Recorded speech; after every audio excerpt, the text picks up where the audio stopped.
건노라라는 제목으로 같이 은혜를 나누고자 합니다.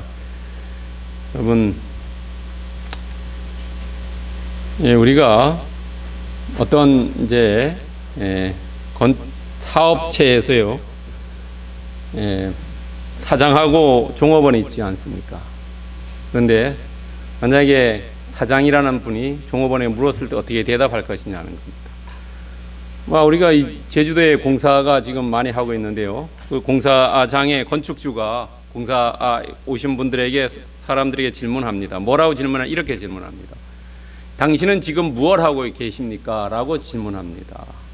그랬을 때 대표적으로 한 세 사람 정도를 이렇게 추려서 보면요. 그 A라는 사람 뭐라고 대답하면 나는 지금 건축 공사장이니까요. 설계 도면대로 작업하고 있습니다. 라고 이야기합니다. 틀린 말이 아니죠. 왜냐하면 설계 도면대로 안 하면 큰일 나죠. 그래서 설계 도면대로 하느냐 안 하느냐를 감시하는 사람이 있습니다. 그 사람을 감리라 하지요. 그래서 설계 도면대로 하고 있습니다. 라고 A라는 분은 대답했습니다. B라는 사람은 뭐라고 대답했냐면 나는 돈 벌기 위해서 지금 일하고 있습니다. 라고 이야기합니다. 이것도 틀린 말이 아니죠. 우리가 직장에 가서나 어디 가서 일할 때 다른 것 때문에 일하는 게 아니죠. 직장 상사한테 책망 듣고 뭐라고 얘기도 듣지만은 그러나 참고 인내하면서 일하는 것이 월급 받기 위해서 일하는 거죠. 돈 벌기 위해서 일하는 겁니다. 그 다음에 세 번째 사람이 답을 하는데요. 이 사람도 당신은 지금 뭐 때문에 일하고 있습니까? 라고 했을 때 나는 건축하시는 건축주를 도와드리고 있습니다. 라고 이야기합니다. 이 사람은 설계 도면대로 물론 하고 돈 버는 것도 하지만은 이 사람의 목표는 그 건축주, 우리가 회사에서 얘기하면 그 사장을 도와드리고 있다라고 이야기합니다. 근데 이 세 사람이 대표적인 이야기인데요. 더 있을 수도 있죠. 여러 가지 대답이 있을 수 있습니다만은 이 세 사람의 답이 다릅니다. 답이 다른 것은 뭐냐면은 시각의 차이라는 거죠. 이 사람이 어떤 개념을 가지고 어떤 생각을 가지고 있느냐 하는 것에 따라서 대답이 다릅니다. 여러분, 사람과의 대화할 때에 질문하고 답변하면서 하는 것이 이래 들어보면은 이 사람이 어떤 생각을 가지고 어떤 마음을 가지고 있구나라고 알 수가 있습니다. 여러분, 우리는 잘 모릅니다만은 실제로 선거를 많이 해본 분들은 선거 때 이 유권자를 만나면은 이 사람이 나한테 표를 줄 것이다, 안 줄 것이다라는 걸 확실히 안다는 거예요. 왜냐하면은 그 사람이 어떤 행동하고 어떤 말을 하는 것에 따라서 알 수 있다는 거죠. 왜냐하면 오늘 이 세 사람의 답변도 잘 보면은 이 사람들이 어떤 기준에서 어떤 삶을 살고 있느냐를 알 수 있다는 겁니다. 오늘 여러분들 예배에 나왔습니다. 여러분들은 왜 예배에 나왔습니까? 주일이기 때문에 나왔습니까? 아니면은 예수를 믿고 복을 받기 위해 나왔습니까? 아니면은 말씀을 듣고 배워서 정말로 세상 사람들에게 구원을 위해서 오셨습니까? 여러분들도 만약에 다 답이 다를 겁니다. 그러나 그 답에 따라서 정말로 나의 믿음 생활이, 신앙 생활이 다를 줄 믿습니다. 여러분, 우리가 잘 아는 말씀 누가복음 6장 45절에 보면은 우리가 말하는 것이 마음에 가득한 것을 말한다는 거죠. 내 마음속에 가득했을 때 그것을 말로 나온다고, 행동으로 나온다는 겁니다. 그 사람의 행동이, 말이 그냥 나오는 게 아니라 내 속에 있는 무의식 속에서, 의식 속에서 있던 것이 그대로 나온다는 거죠. 그래서 예수님께서 그렇게 말씀하시세요. 마음에 가득한 것이 입으로 나온다는 겁니다.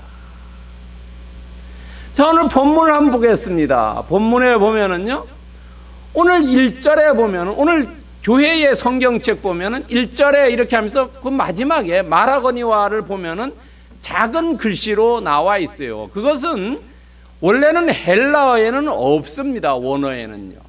그런데 없는데 그것을 우리나라 말로 의역하면서 부드럽게 하기 위해서 그렇게 써 놓은 겁니다. 여러분요, 오늘 본문 보시면 교회의 이 성경책마다 약간 다릅니다만은 교회에 있는 성경책 보면 마라거니와라고 작은 글씨로 나와 있습니다. 동사가 없어요. 1절에는요. 그래서 1절은 어디와 연결되냐면 14절과 연결됩니다. 그래서 14절에도 시작하는 게 뭐냐면 이러므로라고 시작합니다. 본문에서요. 그러면 2절부터 13절은 어떻게 되는 거냐 하는 거예요. 바울이 뭔가를 생각했어요. 2장에서 생각하면서 그러면서 3장을 들어가는데 가만히 생각해 보니까 내가 뭔가 빼먹은 게 있다는 거죠. 그래서 2절에서부터 13절은 삽입구 형식으로 된 자전적인 이야기입니다. 삽입구 형식을 했지만 내 모습을 이야기한 거예요. 내 생각을 이야기하는 겁니다. 나의 지금 현재의 상태를 이야기하는 겁니다. 그러니까 1절에서 원래 2절부터 13절은 없고 바로 14절로 가야 되는데 이제 그 중간에 이야기하는 겁니다. 그러면은 2절부터 13절 중에 우리 번역에는 한글 번역에는 문장이 여러 개로 떨어져 있어요. 그러나 원래 헬라어 본문에는 2절부터 7절이 한 문장이고 3절부터 13절이 한 문장입니다. 이래서 2절부터 7절, 3절부터 13절이 한 문장인데 우리 한글에는 여러 개로 문장으로 나눠져 있지요. 그래서 오늘 2절부터 7절까지 한 문장 안에서 사도 바울이 우리에게 무엇을 이야기하고 있느냐를 깊이 묵상하려고 합니다. 어떤 책들 보면 2절부터 6절이고 7절부터 13절까지로 나눠진 데 있어요. 그건 한글 성경을 따라서 나눴어요. 원래 헬라어는 2절부터 7절, 그 다음에 8절부터 13절로 되어 있다는 겁니다. 그런데 오늘 본문에 특별히 우리 세상에선 잘 쓰는 말입니다. 경륜이 있는 분이다. 경륜이라는 말 많이 쓰지요. 그런데 이 경륜이라는 말은 헬라어로 오니코노미아입니다. 이것은 여러 말로 번역될 수가 있습니다.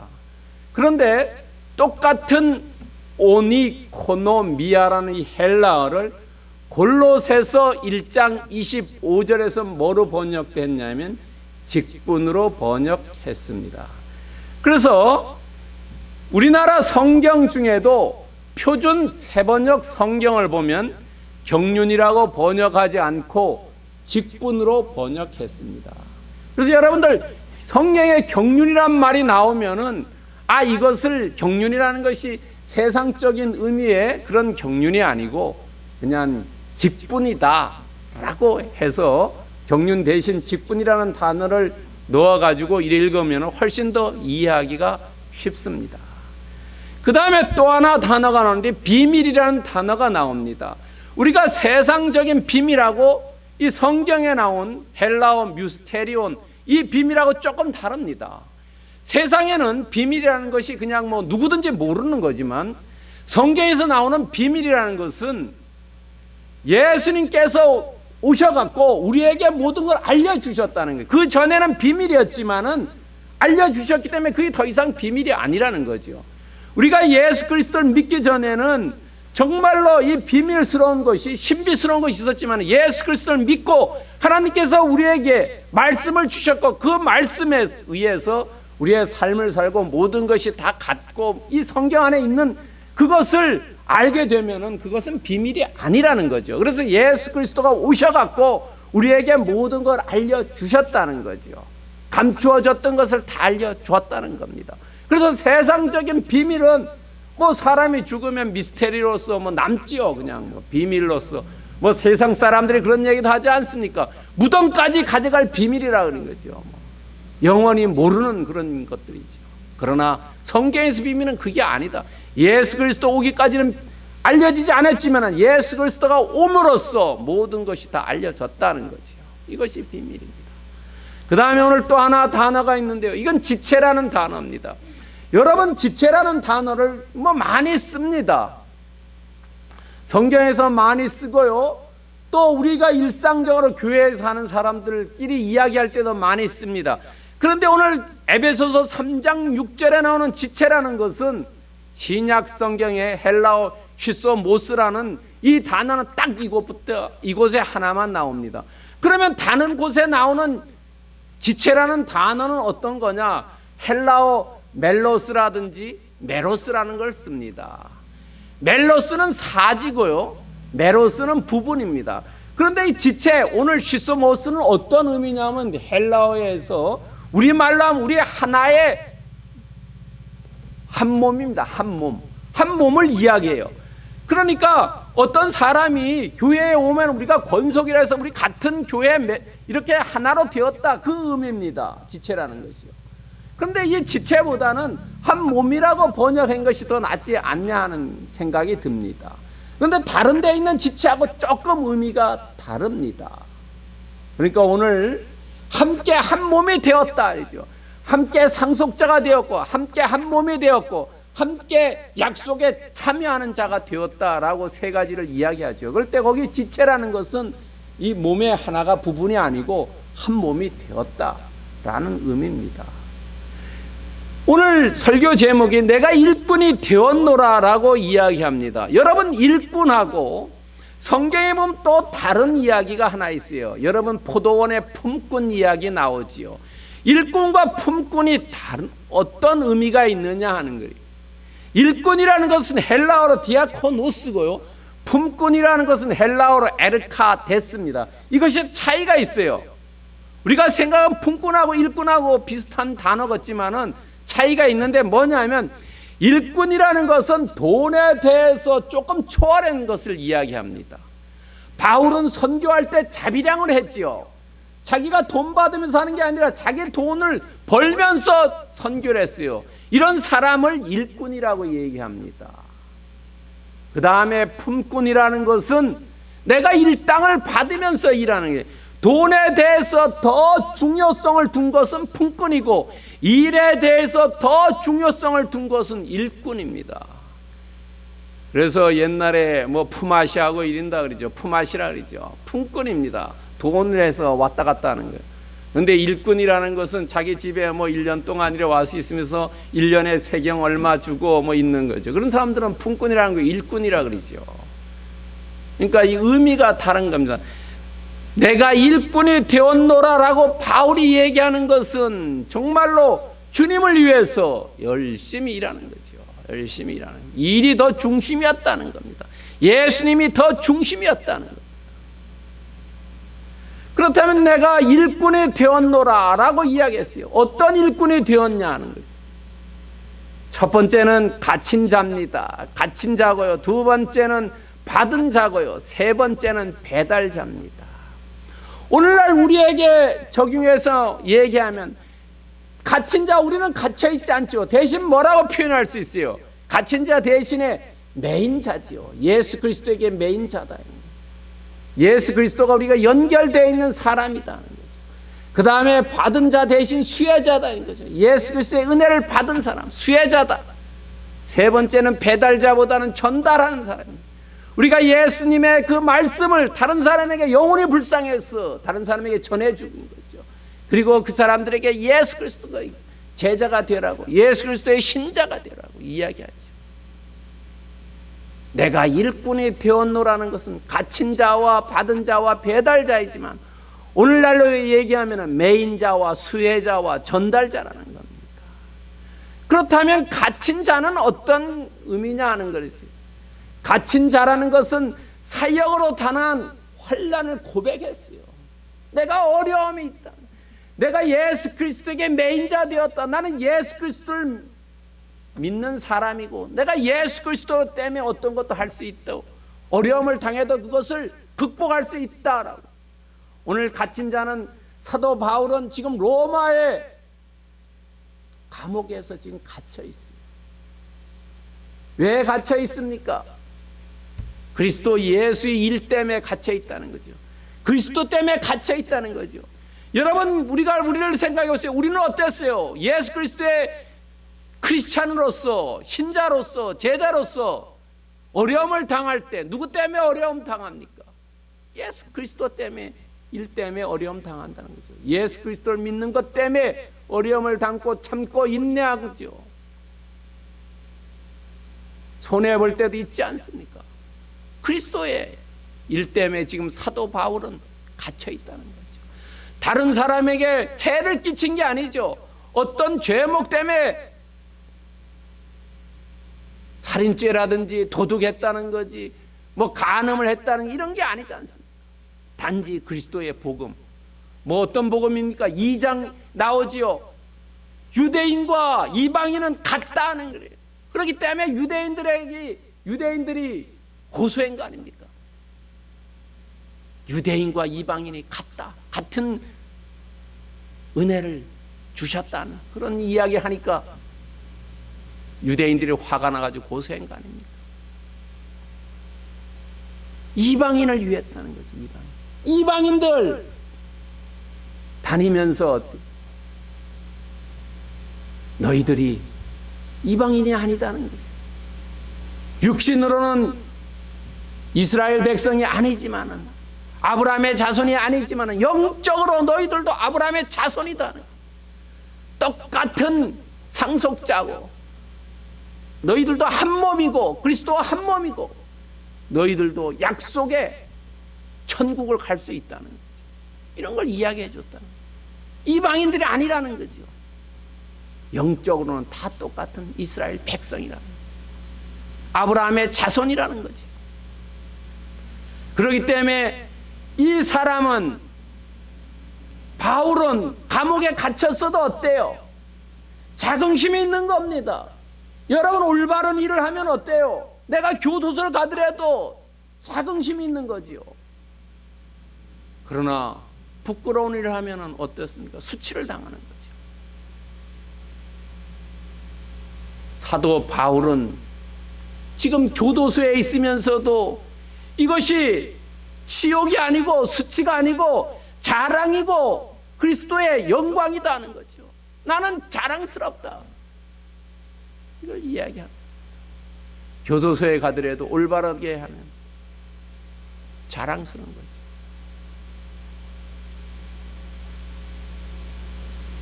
우리나라에도 있었습니다만, 남아공에서 아파르트 헤이트가 있었을 때, 민족 있을 때, 그 만델라 같은 사람 오래 있었죠. 그런 사람 어떻습니까? 수치가, 내가 교도소에 오래 있어도 그 수치가 아니라 자랑으로 생각합니다.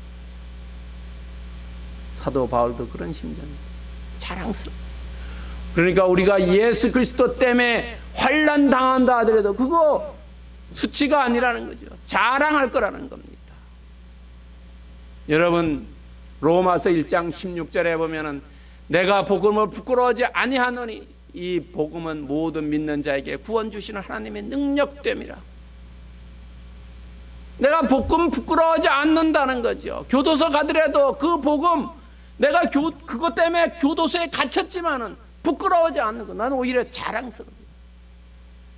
우리가 크리스찬으로서 어떤 때는 손해보고 어려움 당할 때도 그거에 부끄러워할 필요가 없다는 거예요. 오히려 역으로 우리는 자랑스러워요. 저는 오늘 사도 바울을 통해서 우리에게 말씀해 주고 있습니다. 두 번째는 받은 자입니다. 하나님이 계시로 주는 은혜라는 거예요. 2절부터 5절에 보면은요. 왜냐하면 하나님께서 받은 것이 나를 위한 것이 아니라는 거예요. 너희를 위한 것이라는 거예요. 너희 이방인들을 위한 것이라는 거죠.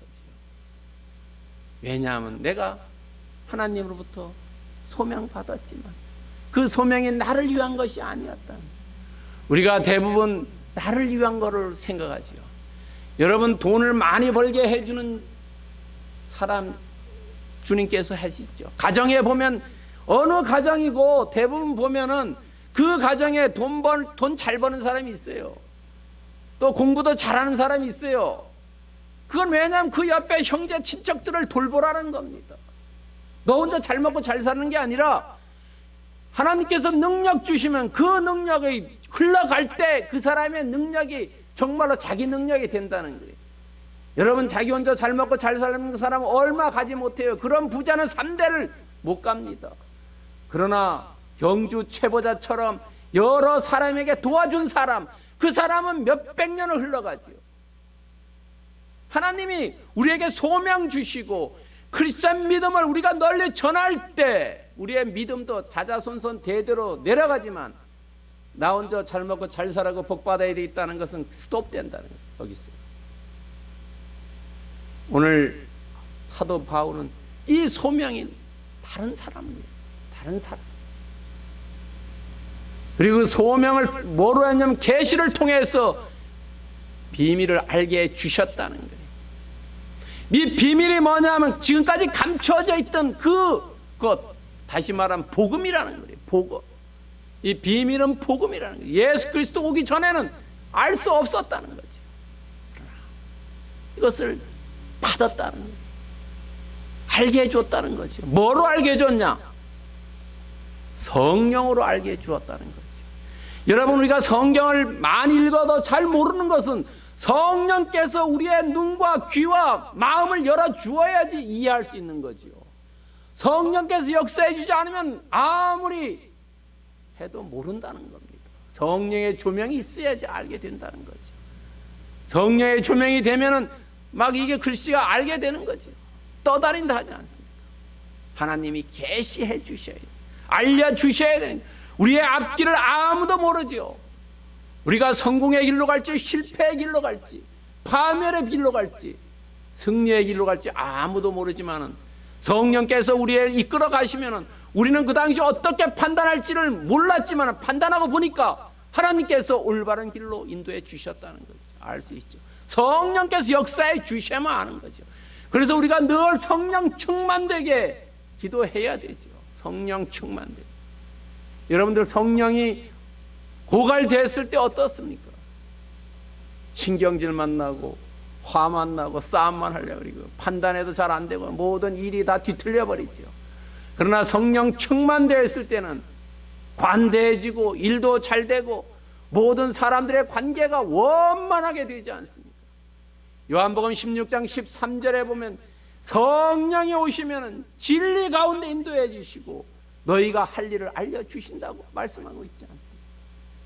우리는 늘 성령 충만되게 삶을 살아야 되죠. 그러기 위해서 기도하고 말씀 열심히 읽는 수밖에 없는 거죠. 우리가 성령 충만한 방법입니다. 기도하고 말씀 읽는 것, 그것이 성령 충만. 그러면 하나님께서 우리에게 갈 길을 알려주시고 진리 가운데 인도해 주신다고 오늘 요한복음 16장 13절에서 약속해 주셨어요. 세 번째는 배달자입니다. 연합을 위한 비밀을 알렸어요. 사도 바울은 자기의 이야기를 하는 게 아니죠. 성령께서 계시해 준 대로 이야기하는 겁니다. 어떤 이방인과 유대인이 연합하는 거 알려주셨다는 거죠. 이것을 사도 바울은 그리스도 안에서 배달하는 거죠. 여러분, 오늘날 우리나라는 코로나19로 해서 퀵 서비스가 아주 발달되어 있죠.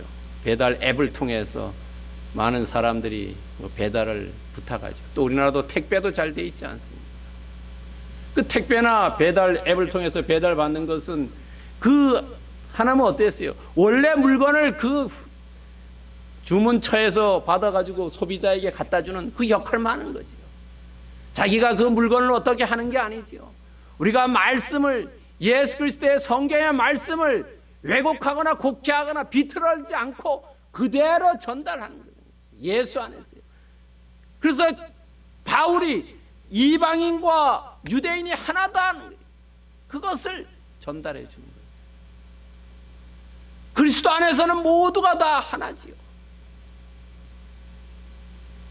전달해 준 것 세 가지. 오늘 본문에 보면 함께 상속자가 돼요. 함께 지체가 되고요. 함께 지체라는 것 아까 말씀드렸죠. 한 몸이 되었다는 거죠. 이제는 더 이상 따로따로가 아니라는 거죠.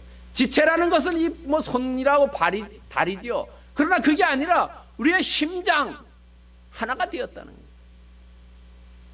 그리고 함께 약속에 참여하는 이 땅을 떠나서 주님 곁에 다 갈 수 있다는 걸 이야기하죠. 이 세 가지를 알려주셨다는 거예요.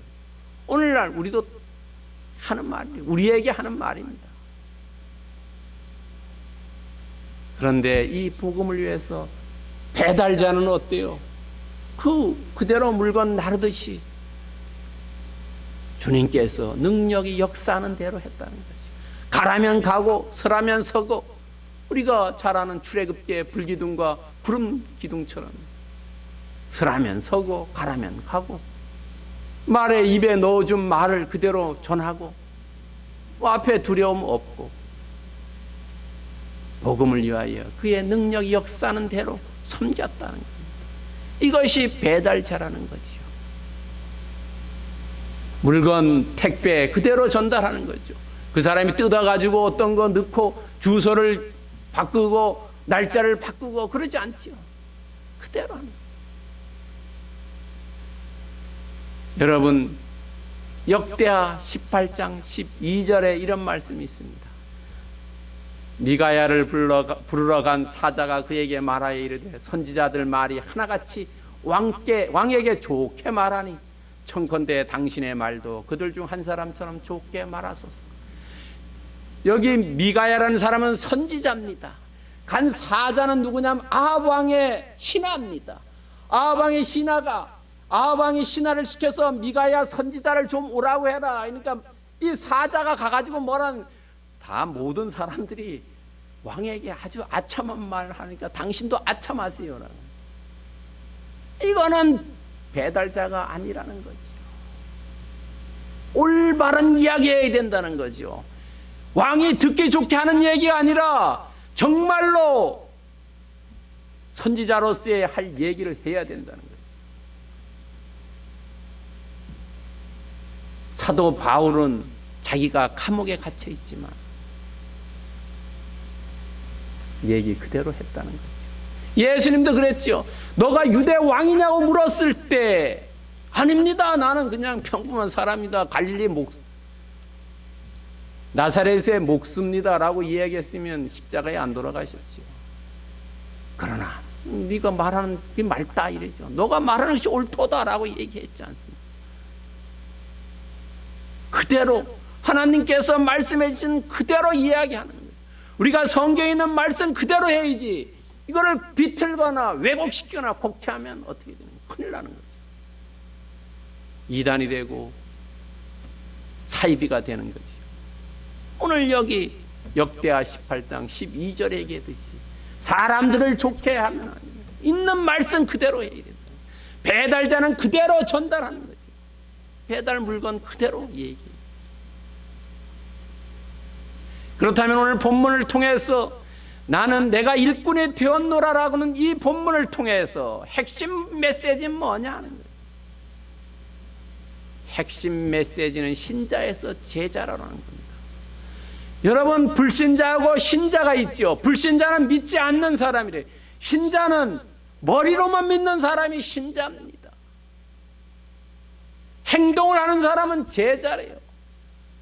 오늘 사도 바울은 내가 일꾼이 되었다는 것이, 일꾼은 머리로 하는 게 아니라 행동으로 일하는 사람입니다. 오늘 우리에게 이야기하고 있어요. 사도 바울이 나는 하고 14절로 안 가고 2절부터 13절을 통해서, 특별히 2절부터 7절을 통해서 너희들이 신자가 되지 말고 제자가 되라라고 이야기하고 있어요. 여러분, 제자는 어떤 겁니까? 끝까지 사도행전 1장 8절에 보면 증인되는 거예요. 행동으로 보여주는 증인입니다. 말로만 하는 증인은, 사변적인 증인은 금방 바뀌어집니다. 그러나 행동하는 증인, 행동하는 사람 되라는 거죠. 행동하는 믿음이 올바른 믿음이라고 말하지 않습니까? 죽은 믿음이 아니라 행동하는 믿음. 이것이 제자라는 거예요. 우리가 말로만 제자라고 하면서 그런 성경의 말씀대로 살지 않고 예수 그리스도를 본받지 않는다면 그것은 신자로서의 삶이라는 거죠.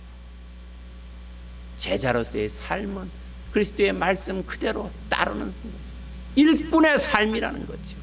내가 일꾼이 되었노라. 그렇다면 우리가 어떻게 이것을 삶에 적용할 것이냐는 거예요. 첫 번째, 복음을 소중하게 여기자는 거죠. 복음 때문에 예수 그리스도가 교도소 같지. 예수 교수가 사도 바울이 교도소 같죠. 복음 때문에 교도소. 이 복음을 이렇게 소중하게 여겨야 된다는 거죠. 우리가 세상에서 가장 소중하게 여기는 것은 돈이죠. 돈 때문에 뭐 칼부림 나고 형제지간이고 부모지간에도 그렇죠. 복음, 그것보다 더 중요하게 복음을 소중하게. 복음 때문에 사도 바울은 교도소 같다. 우리도 그렇게 복음을 중요하게 여기자는 거죠. 제자에는 복음을 중요하게 여긴다는 거죠. 제자는 스승이 한 얘기를 그대로 따르고 그것을 중요하게 여기는 거죠. 두 번째는 자기 소명을 분명히 하자는 거예요. 나의 아이덴티티가 어디에 있는지, 내가 정말로 소명이 나의 소명 주제인데 그 소명이 어떤 건지. 여러분 우리는 다 예수 그리스도께서 부름을 받은 사람들이에요. 각자 소명이 다를 수 있어요. 그 소명을 분명히 하라는 거죠. 여러분, 소명이 확실한 사람은 자기 목표를 위해서 확실히 달려가죠. 그러나 소명이 없는 사람, 목적이 없는 사람, 우왕좌왕하고 시간만 보내지 않습니다. 소명, 아이덴티티 확실히 해요. 세 번째는 뭐냐면 올바른 복음을 배달하자는 거예요. 올바른 복음을요. 제대로 배달해야죠. 틀린 것을 배달하면 안 되죠. 성경에 나와 있는 말씀을 제대로 알려주자는 거죠. 내 멋대로 하지 말고. 내 멋대로 하면 안 되죠. 저주받죠. 더하거나 빼거나 하는 자는 저주받을 것이다 라고 말씀해 주셨죠. 올바르게 이야기하자. 여러분, 이것을 하기 위해서 우리는 어떻게 해야 되냐. 베드로전서 2장 9절에 보면 있어요. 복음을 소중하게 여기고 자기의 소명을 분명히 하고 올바른 복음을 전하잖아요. 베드로전서 2장 9절에 보면 이는 너희를 어두운 데서 불러내 그 기이한 빛에 들어가게 하신 이에 아름다운 덕을 선포하게 하려 하십니다. 우리가 예수님의 그 아름다운 덕, 복음, 그것을 선포해야 합니다. 그것이 내가 예수 그리스도의 제자이고 일꾼이라는 거죠. 여러분, 일꾼이 일하지 않으면 어떻게 됩니까? 내보내는 거죠. 여러분, 우리가 그 베드로전서 2장 9절 앞절에는 제가 읽지 않았으나 너희는 택하신 족속이요 왕같은 제사장이 거룩한 나라라, 그리고 그의 소유된 백성이다라고 이야기하면서 그것이 왜 그렇게 해주셨냐는 거예요. 왜 불러주셨냐는 거죠. 그것은 그리스도의 아름다운 덕을 선포하라는 거죠. 일꾼으로서 역할 잘 하라는 거죠. 어떻게? 복음을 소중히 하고 내가 소명받은 거 아이덴티티 확실히 하고 그리고 올바르게 아름다운 덕을 전하는, 그게 2000년 전에 사도의 역할을 했던 사도 바울이 했던 것과 똑같다. 2000년 후에 사는 오늘 우리에게도 똑같은 말씀으로 우리에게 주어진다는 그런 축복이 오늘 예배에 나오신 모든 분들에게 임하시기를 예수 그리스도의 이름으로 축원드립니다.